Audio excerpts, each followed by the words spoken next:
to Bare Necessities, a DCAP High School podcast. I'm Braden, and I'm here with Gracie, and we're interviewing seniors Ross and Dre. So how was your guys' experience at DCAP High School?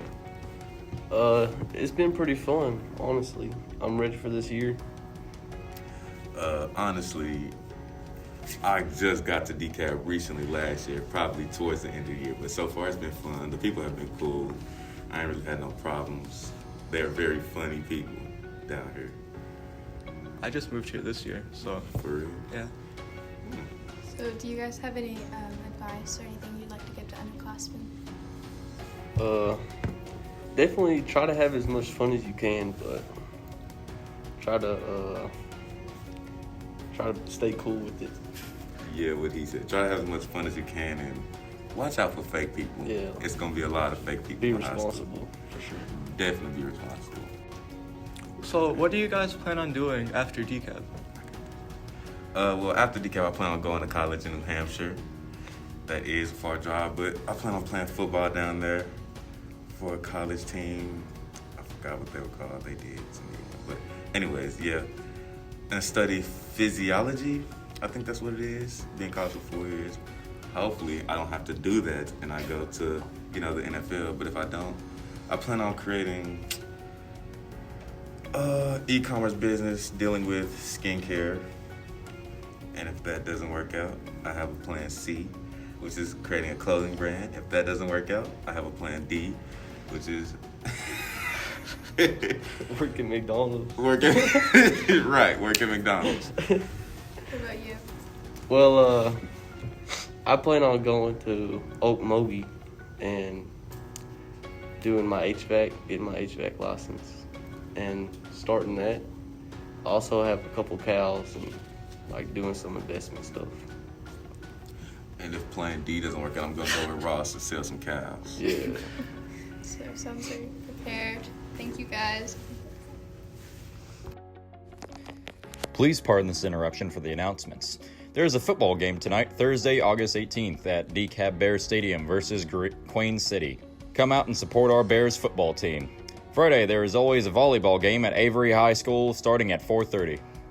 If you can come out and support our middle and high schools cross-country teams as they compete on Saturday at Union Grove. Looking into next week, volleyball has a game on Tuesday at home against Rivercrest. The first DHS blood drive is August 22nd. Please see Ms. Sparks for more information. Parking passes are now available at the office for $5. Hi, welcome to a Mystery and History segment. Today we are discussing Crybaby Bridge. And if that name doesn't ring a bell as the name suggests, it's a bridge located in DeKalb, Texas, down Spook Road, where a tragic accident happened involving a mom and her baby. In an interview with Mrs. Fannin, one of the DeKalb middle school teachers, who have been a frequent visitor of Crybaby Bridge, she discussed the local legend, saying, Crybaby Bridge is down Spook Road. I used to live at the beginning of that road. You would hear some of the strangest sounds coming on the calmest of nights. One would think it would be on a dark, stormy night such noises would be heard. Not in my experience. It is said a young mother and her child were traversing on the road on a dark night. This is not true. It was a woman, her baby, and a man no one seems to remember. They were out for a drive so the man and woman could talk about their relationship. An argument broke out. Some say the woman grabbed the steering wheel, making the car spin out of control, but no one really knows what happened. Soon, another passerby came down the lonely dirt road and saw a woman standing just before the bridge, screaming and crying for her baby. The man stopped and got out to inspect the cries of the woman. He saw the car upturned at the bottom of the creek, flooded with rainwater. Below the old bridge, neither the baby nor the man were ever found. Some say the woman made up the story about there being a man in the car, as she was rife with guilt and grief. On clear nights, when the air is calm and the wind is slow, drive out to Crybaby Bridge. Sit quietly in your car with the lights off and the windows rolled down on your vehicle. You can hear the baby crying for its mother, who can sometimes be found walking across the bridge back and forth looking for her baby. She died a lonely old lady as her husband left her over rumors of the man's identity. She never recovered from that night. She died in an insane asylum in the 1970s. She is buried in the old DeKalb cemetery north of town. DC Superhero Story Time. I'm here with Logan Smalling. Today we are talking about the first Robin. Alright, who is Robin? Which one? Good answer. Robin is a mantle, not a person. There has been 5 Robins. First one, Dick Grayson. Second one, Jason Todd. Third one, Tim Drake. Fourth one, Stephanie Brown. And the fifth one, Damian Wayne. Do you know anything about Dick Grayson? Yes. He was the first Robin. He is, in comics, the longest surviving Robin, considering he actually went out and became Nightwing. Yeah. So, the way Bruce found him is there's a circus in Gotham, and one performance set was called the Flying Graysons, involving both the mother, father, and Dick.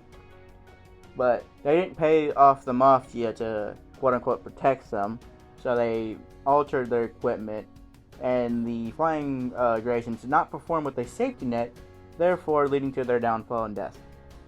Bruce saw this, adopted Dick, and trained him to become Robin and help cope with his parents' death. Because he didn't want him to end up like the criminals. Yeah.